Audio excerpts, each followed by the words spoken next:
আসসালামু আলাইকুম প্রিয় বন্ধুরা, নিশ্চয়ই ভালো আছেন। এই যে আসলে পর্যায়ক্রমে আমাদের সেই ক্ষুদ্র শেরপুর গ্রামে কিন্তু আলু কেনার জন্য অনেক ব্যাপারী চলে এসেছে। আলু ওজন করে গাড়িতে উঠাচ্ছে এবং কিছু আলু এখনও আমরা লক্ষ্য করতেছি এখানে আছে, ইনশাল্লাহ এগুলো নিয়ে যাবে। মানে বেশ কয়েকটা ব্যাপারী চলে আসছে, এগুলো আলাদা ব্যাপারী কিনছে সম্ভবত। এই যে দেখতে পাচ্ছেন ভাই, কোথা থেকে আসছেন আপনারা? রায়নগর না? এই যে আমরা রায়নগর, আত্রাই এবং বগুড়ার লোকদের বেশি আপনার বিশেষ করে আমাদের এই গ্রামে আসে আলু কেনার জন্য। যাই হোক, আমাদের আশা স্বপ্নকে আপনারাই পূরণ করতে পারবেন, বিকজ আলুর যে করুণ অবস্থা, আমরা মানে ভীষণ চিন্তায়। যাই হোক, ইনশাল্লাহ আপনারা ব্যবসা খারাপ হোক আর মন্দ হোক, আমাদের আলু যেন বিক্রি হয়, এরকম অবস্থা। আমরা খুব সংকটের মধ্যে পড়ে গেছি। ধন্যবাদ।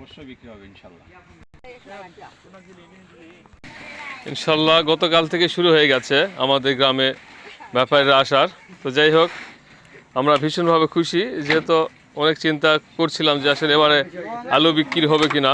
এই যে দেখতে পাচ্ছেন ক্যারেটকে ক্যারেট পিক আপে লোড হচ্ছে, আরেক গাড়ি ডেলিভারি হয়ে গেল। সালামু আলাইকুম। ওয়ালাইকুম সালাম। এই আলু নিয়ে যে আপনারা মানে খুবই বিপদে পড়ছেন, মানে এখন যে ব্যাপারীগুলো আসতেছে এতে আপনার খুশি না?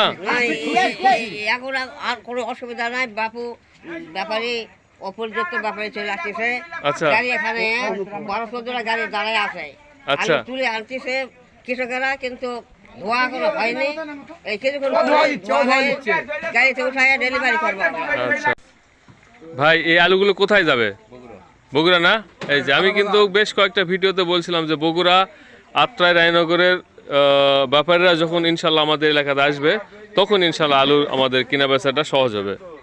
তারই ধারাবাহিকতায় তারা এসেছেন, আমরা ভীষণভাবে খুশি। এই যে ক্যারেটে আলু সাজানো হয়েছে এবং আরও ক্যারেটগুলো দেখতে পাচ্ছেন। মানে অনেক আলুর চাহিদা আমরা এখন বর্তমানে লক্ষ্য করতেছি।